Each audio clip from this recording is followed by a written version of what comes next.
teman-teman, sama tetangga di depan rumah ditegur gitu ya. Yang negur sih kadang ibu mertua atau bahkan suami. Sebenarnya boleh nggak sih ngerumpi itu?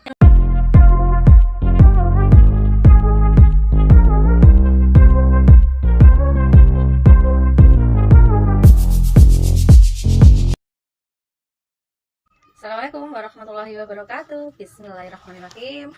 Semangat pagi teman-teman grup istri anti stres ya, insya Allah saya akan mulai rutin untuk ngisi di FB grup anti stres. Sebelumnya perkenalkan, saya Mega Gigi Septina, pegiat bebenah rumah total dan sekaligus founder dan mentor kelas bebenah rumah total ya. Jadi bebenah rumah total ini bukan suatu kegiatan saja, tapi sekarang sudah ada kelasnya bagi nanti teman-teman atau ibu-ibu yang ingin ikut kelas healing. Ini bisa menjadi salah satu alternatif atau pilihan yang sangat tepat. Kenapa? Karena kelas bebenah rumah total ini menggunakan metode decluttering sebagai sarana untuk merefleksi gitu ya, merefleksi keadaan mulai dari keadaan sekarang sampai masa kecil gitu, dan menggunakan pengisian jurnal sebagai terapi perilakunya gitu ya. Nah ini jadi sudah lengkap banget nih, yang namanya kelas bebenah rumah total itu sangat lengkap, dimana Anda nggak perlu lagi ke psikolog gitu ya, dan nggak perlu lagi bersakit-sakitan ketika bercurhat gitu ya. Kan biasanya jangan curhat untuk meluapkan isi hati atau mencari jawaban atas permasalahan-permasalahan. Nah itu nggak perlu lagi. Nanti ketika ikut kelas bebenah rumah total semuanya sudah lengkap, mulai dari mengobati hati yang katakanlah mempunyai kemarahan, dendam, inner child, sampai masalah-masalah rumah tangga, misalkan ketidakcocokan kayak gitu, itu cocoknya masuk ke kelas bebenah rumah total.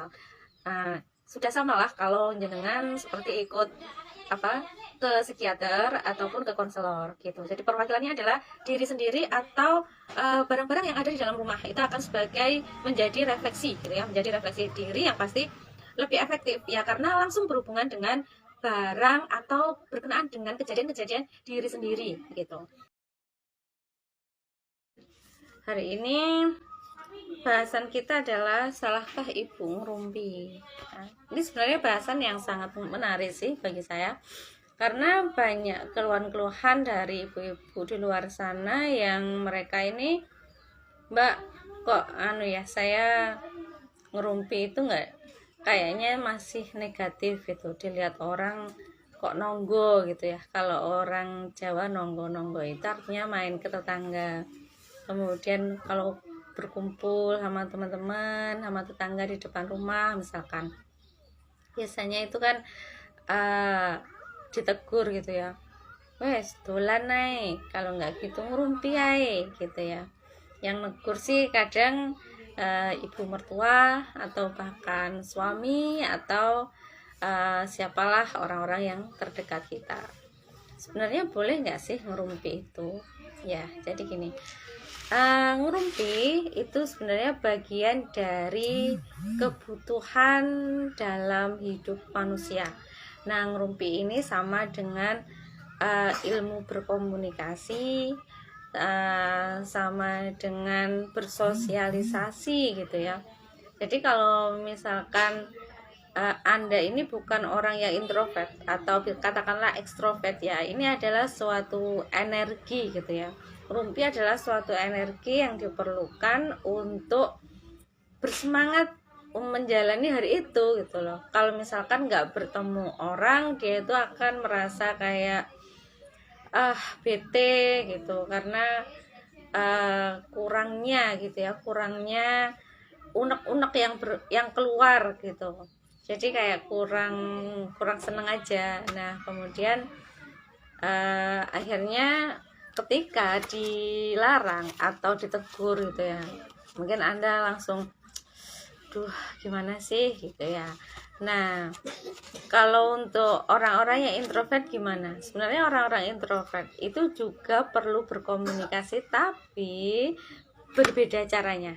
Kalau misalkan ekstrovert itu adalah orang-orang yang bertemu secara langsung gitu ya, tatap muka, bertemu dengan banyak orang itu nggak apa-apa, Tapi kalau introvert ya, itu biasanya berkumpulnya di dunia maya, bertemu orangnya di dunia maya. Jadi dalam artian kadang ya menyimak aja gitu, atau dia ngerumpi dengan teman-teman yang akrab aja, yang sekiranya cocok lah.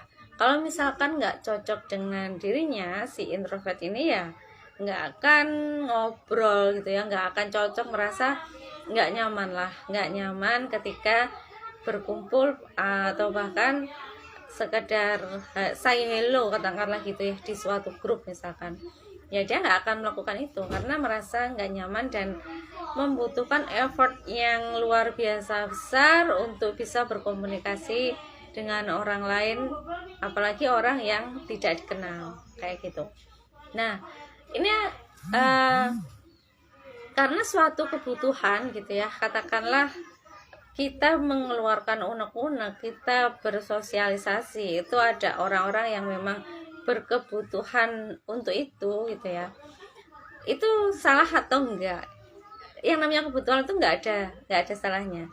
Hanya kita perlu memanage hal tersebut. Artinya mungkin bisa mengarahkan pada hal-hal yang positif gitu ya. Ada suatu perkumpulan, misalkan ibu-ibu PKK, atau mungkin kalau misalkan jenengan ada teman-teman ibunya dari anak gitu ya, dari teman-teman itu kan biasanya gabung nih, ada kelompok-kelompok tersendiri. Nah itu bisa dimanfaatkan, tapi bukan ngerumpi gitu. Ngerumpi mungkin ada hal-hal positif yang dilakukan bersama gitu.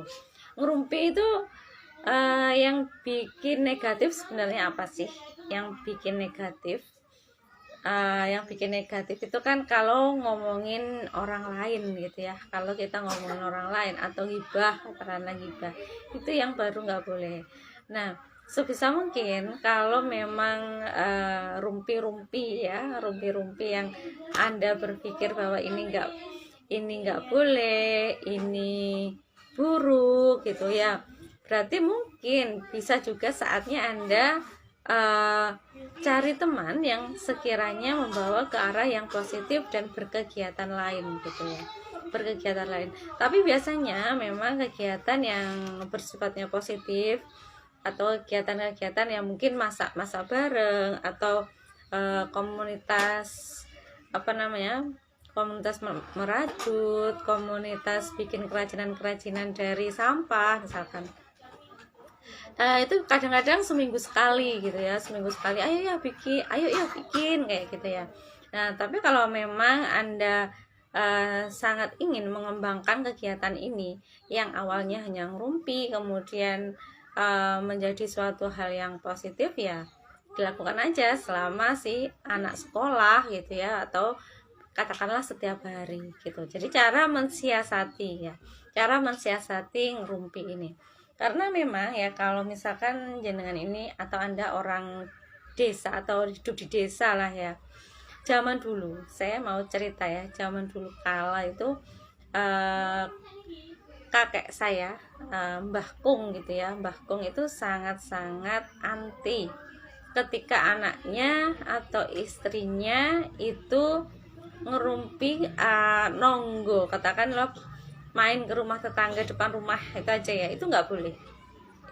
Jadi harus ya sudah nggak boleh main gitu, nggak boleh main. Kalau misalkan istrinya atau anaknya itu sampai main ya di luar jam sekolah misalkan, atau lah kelihatan nih ngerumpi banget gitu, itu pulang sudah dibawain sapu dan dipukul. Itu nggak kejadian pada anaknya saja, tapi kejadian pada istrinya atau mbah putri saya ya, pada akhirnya katakanlah saat itu terjadi suatu KDRT ya, yang akhirnya membawa perceraian gitu ya. Memang mbah saya ya, Mbah Kung sama mbah putri itu akhirnya cerai gitu. Akibat utamanya kata ibu saya bercerita itu memang karena si Mbah Putri ini susah dikasih tahu katanya gitu. Nah kemudian sering dibawain sapu. Padahal ya karena itu adat ya, adat di suatu daerah. Ada di suatu daerah pemikirannya masih ya namanya juga zaman dulu ya. Jadi orang-orangnya pun berpikir apa adanya gitu, apa adanya yang saat itu adat yang ada ya harus dijalankan, adat dan adab gitu ya. Nah nggak cocok gitulah, terjadi suatu ketidakcocokan. Kalau sekarang ini kan sudah nggak bisa ya, sudah nggak bisa terjadi hal yang kayak gitu. Ketika ada KDRT pasti masuknya nanti ke laporan gitu, ke laporan kantor polisi atau bahkan dipolisikan kayak gitu. Nah itu nanti tergantung lagi ya, kayak kasusnya si Lesti itu pada akhirnya juga tidak cerai gitu ya, nggak cerai. Nah kalau kasusnya Mbah Putri saya sama Mbah Kung itu akhirnya cerai. Nah untuk menghadapi hal-hal yang semacam itu, misalkan suami Anda masih punya pikiran kolot bahwa yang namanya ngerumpi atau saatnya jam pulang kok nggak pulang ya, itu biasanya ada suami yang kamu dari mana gitu. Kemudian pokoknya kayaknya itu suasana jadi nggak enak.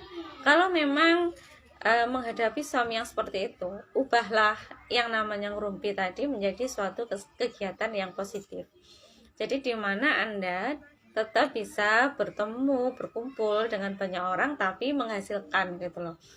Ya seperti yang saya katakan tadi, bisa dengan bikin kreativitas tuh ya, kayak ibu-ibu, entah ibu-ibu PKK atau ibu-ibu kelompok kerajinan tertentu gitu, atau memajukan atau mendaur ulang suatu sampah gitu ya. Nah ini kan bisa menjadi suatu yang bermanfaat juga itu. Ya kebetulan kalau suami saya adalah orang yang sangat fair gitu ya, nggak masalah selama saya memenuhi, maksudnya sebelum saya ngerumpi atau bertemu dengan teman-teman itu pekerjaan rumah selesai dan saatnya beliau membutuhkan, misalkan waktunya makan itu sudah siap nih, sarapan atau sudah siap makan siang kayak gitu-gitu, jadi tetap boleh. Nah dan saya pun membatasi gitu ya, diri saya bahwa ya nggak setiap hari juga gitu, nggak setiap hari juga, walaupun saya tuh sebenarnya yo seneng gitu ketemu dengan teman-teman gitu. Itu saya sangat senang, tapi dengan adanya aktivitas yang seperti ini ya, misalkan seperti saya sharing ataupun saya bikin suatu konten-konten apa gitu ya, itu yang membuat saya akhirnya nggak jadi ngerumpi gitu, nggak jadi bertemu dengan teman-teman. Kalau kata orang-orang nih ya, bahwa itu adalah kegiatan yang sangat tidak manfaat, bahkan banyak mudorotnya. Katakan sangat tidak bermanfaat dan banyak mudorotnya, karena ketika bertemu itu pasti ngomongin orang lain, kejelekan orang lain dan lain sebagainya. Padahal sebenarnya memang ngerumpi itu suatu kebutuhan, walaupun bukan ngerumpinya ya, tapi bertemu orangnya, bertemu dengan teman-teman itu adalah suatu kebutuhan yang sangat manusiawi, yaitu memang manusia kebutuhan utama salah satunya adalah bersosialisasi. Apalagi wanita itu biasanya mengeluarkan 20.000 kata ya, membutuhkan itu gitu loh. Jadi ketika bertemu dengan teman-temannya, bertemu dengan komunitasnya ya, di sanalah sarana untuk dia berkreasi gitu ya, menunjukkan dirinya atau menunjukkan eksistensinya gitu. Nah ini kalau di dalam teori Maslow ini sudah masuk ke keempat ya, tingkat keempat, kebutuhan tingkat keempat, yaitu mau dihargai dan menghargai, atau orang katakanlah lebih kepada eksis gitu loh, eksis ya.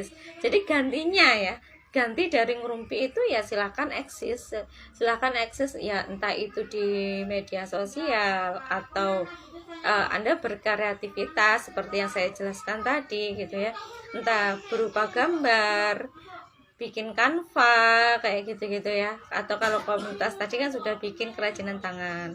Nah, kalau yang introvert gimana Mbak gitu ya. Kalau yang introvert ya kita ini aja melakukan mengolah kemampuan kita lebih baik lagi, yaitu dengan cara bikin entah itu ikut-ikut komunitas bisnis, komunitas menulis, komunitas merajut dan lain sebagainya. Jadi gitu ya teman-teman, bahwa ngerumpi itu ada negatifnya memang kalau misalkan dibiarkan begitu saja, tapi bisa menjadi positif ketika diubah menjadi suatu komunitas yang menghasilkan, apalagi bisa menghasilkan ekonomis. Kemudian kebutuhan untuk ngerumpi atau bersosialisasi ini bisa diganti dengan kegiatan-kegiatan yang menghasilkan ekonomi gitu ya, menghasilkan ekonomis yang bernilai ekonomis ya, seperti mungkin Anda online, konten dan lain sebagainya, atau kalau jenengan memang sebagai all shopper kayak gitu-gitu. Jadi intinya adalah mengubah energi ya. Jadi mengubah energi yang awalnya energi ingin bertemu orang ya, itu menjadi energi-energi mencari nilai-nilai ekonomis atau mencari cuan, katakanlah seperti itu. Nah, demikian sharing dari saya. Jika nanti teman-teman mempunyai suatu pemikiran, mempunyai suatu ide, apalagi yang harus saya bahas, boleh komen ya, komen apa yang akan saya bahas selanjutnya. Insya Allah nanti saya bisa mengikuti saran nih dari teman-teman ingin apa yang dibahas. Nah, jangan lupa share gitu ya, share dari video-video saya ataupun flyer itu, biar kita sama-sama berkembang dan tidak ada lagi ibu yang stres ya. Jadilah istri anti stres yang berkualitas. Demikian dari saya akhiri. Wassalamualaikum warahmatullahi wabarakatuh.